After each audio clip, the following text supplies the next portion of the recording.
exigía gobierno obrero y campesino. Cuando sacó el ejército, quiero decir con esto que hubo un montón de muertos. Tan solo en el primer bienio hubo 280 muertos de la clase obrera a manos de las fuerzas represivas de la República. Guardia Civil, Guardia de Asalto y Ejército. En julio del 31, a los pocos meses, también en Sevilla, se inauguró la conocida como Ley de Fugas, que consistía en que cuando había detenidos, se les dejaba ir y se les mataba por la espalda. Mataron en este caso a 4 comunistas que habían detenido en una manifestación. Se bombardearon con artillería pesada tabernas, simplemente porque decían que allí se reunían anarquistas y comunistas. Un caso famoso es el de la taberna Casa Cornelio, que en la actualidad es la capilla donde está enterrado Queipo de Llano, Sevilla. Hubo masacres en los pueblos como Castilblanco, en Badajoz, en Arnedo, en La Rioja, en Espera, en Cádiz, en Castellar de Santiago, en Villa de Don Fadrique, en Aragón y Cataluña, en el Alto Llobregat, en Sallent, etcétera, ante la toma de ayuntamientos por parte de los anarquistas declarando el comunismo libertario, pues la República optó por la vía cómoda y fácil de la represión, pura y dura, y a los detenidos los deportaba al confín más extremo del Imperio Español, es decir, los mandaba a Guinea Ecuatorial. Durruti fue enviado allí precisamente en una saca de cientos, estoy hablando de cientos de obreros que enviaban al exilio, a la deportación. Durante ese tiempo se produjeron cárcel, palizas, despidos masivos por parte de la patronal y de empresas del Estado. A nivel de libertades públicas se prohibieron mítines. Mañana, por ejemplo, es el 1 de mayo, pues es decir, el 1 de mayo del año 32 fue prohibido por parte del gobierno a nivel nacional y duramente reprimido, sacando el ejército a la calle en Sevilla, ocasionando 10 muertos. Es decir, que eso es lo de progresista del bienio, yo creo que había que tenerlo muy entre comillas. Y qué decir ya pues de un caso que a todo el mundo le suena, que es el de Casavieja, que fue ya la puntilla.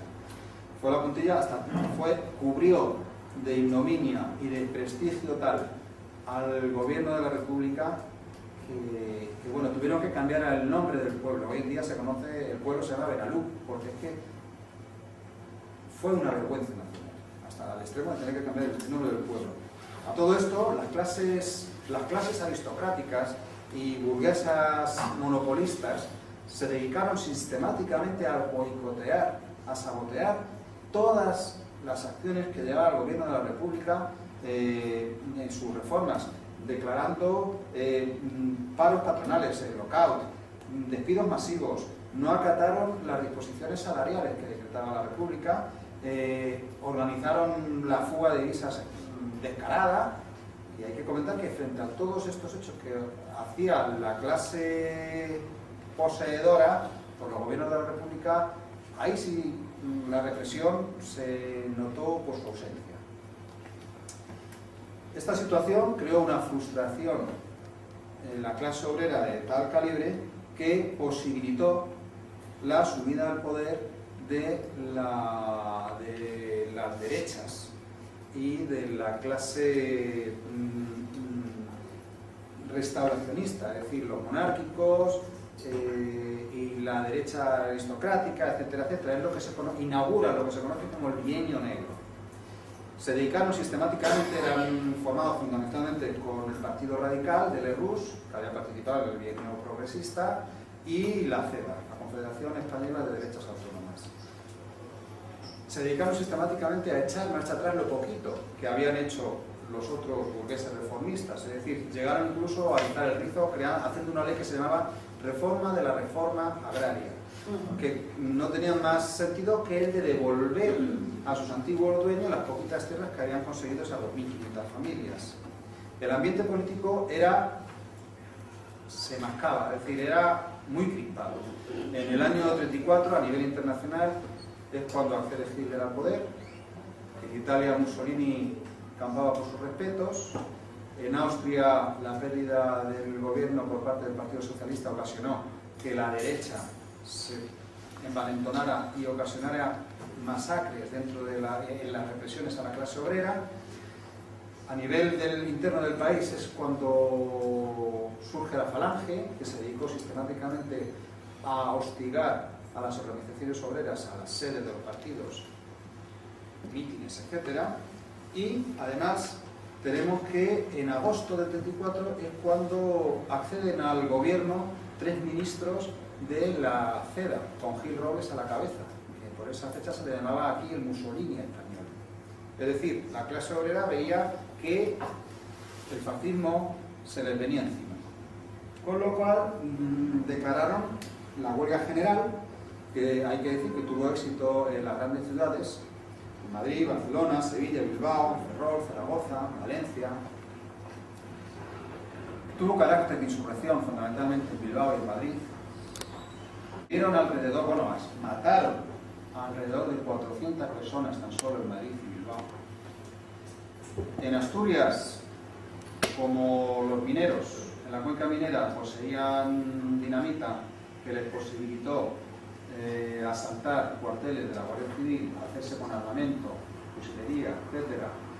Y a su vez esto le facilitó la toma de la fábrica de armas en Trubia, pues con armamento, la clase obrera, que era la clase mayoritaria, pues pudieron tomar la capital de Asturias, Oviedo, y organizaron durante 2 semanas una pequeña experiencia de poder obrero. Pero bueno, se organizaron servicios sanitarios, las camineras siguieron trabajando, distribución de comida, etc. Pero claro, cuando el gobierno de la República, que en un principio estaba noqueado, paralizado por las huelgas generales en Madrid, Barcelona, etc., cuando se hicieron con los mandos, enviaron al ejército a reprimir Asturias y ocasionaron una carnicería.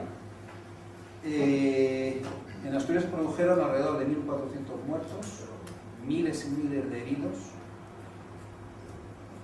Se practicaron ejecuciones sumarísimas, es decir, no es que solamente morían en combate, frente a frente, sino que cuando eran detenidos ni siquiera se les llevaba a la cárcel, sino que se los fusilaba, y a los que eran detenidos fueron alrededor de 40.000 prisioneros, los que se hicieron en esa represión en Asturias.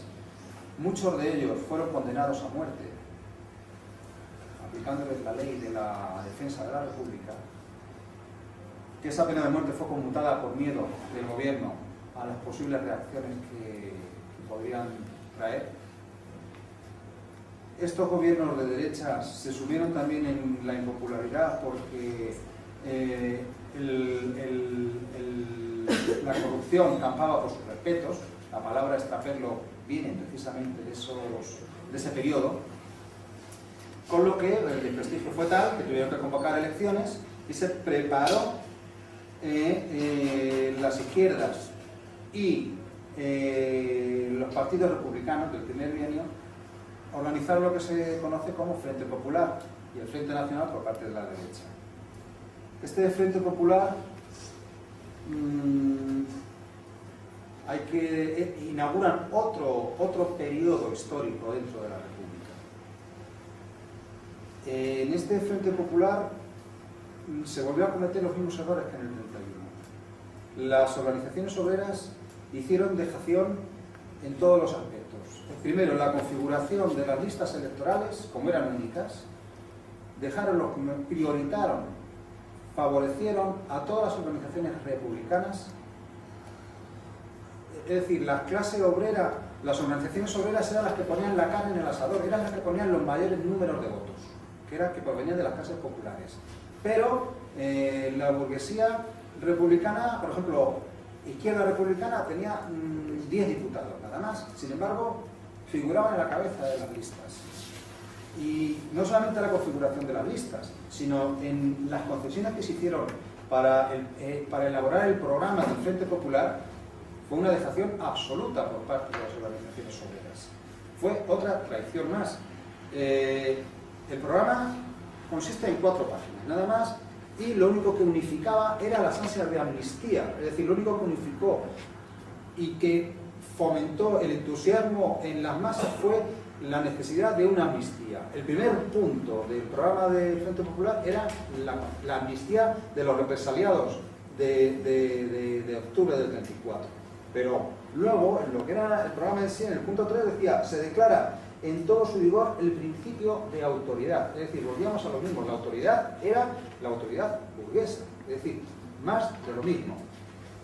En el punto 4 decía, los republicanos no aceptan el principio de nacionalización de la tierra y su entrega a los campesinos.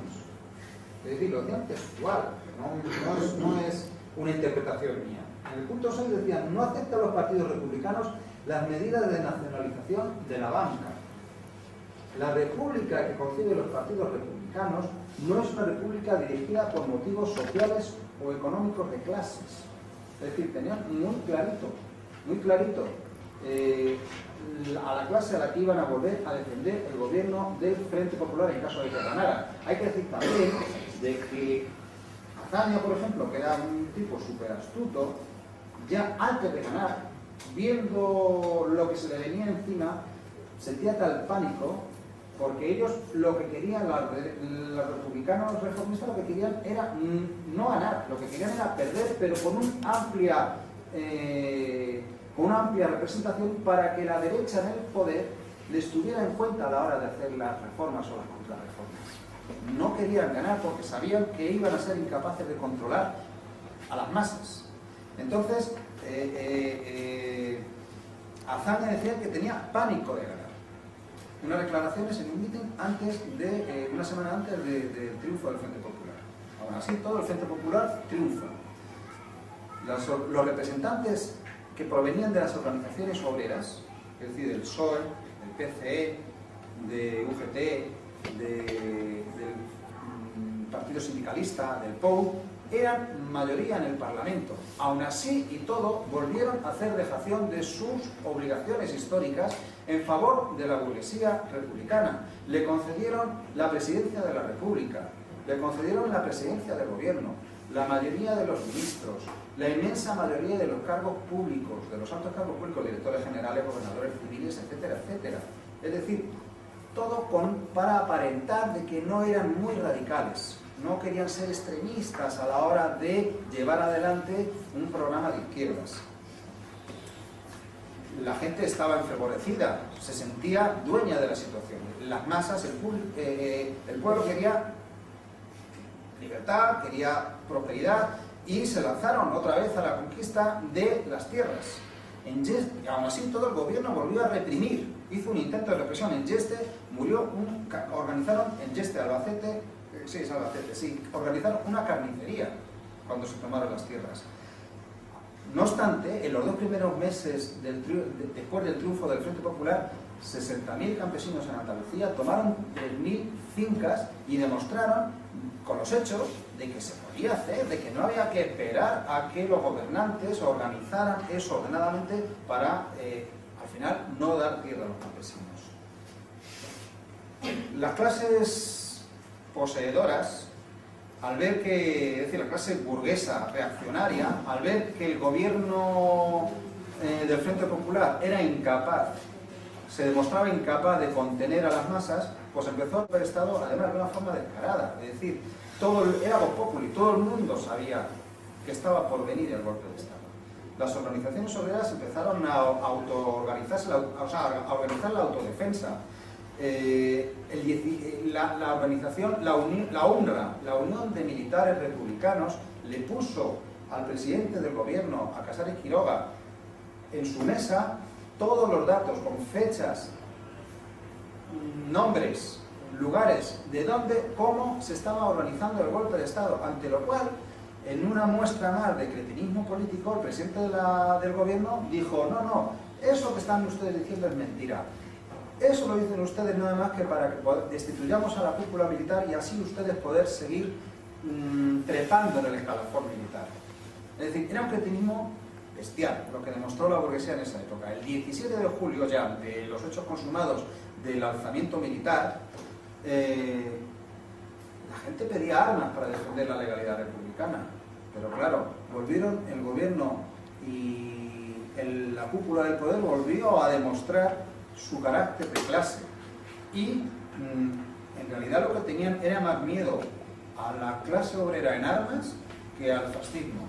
Y Casares Quiroga dijo todo aquel, textual, todo aquel que facilite armas sin mi consentimiento será fusilado.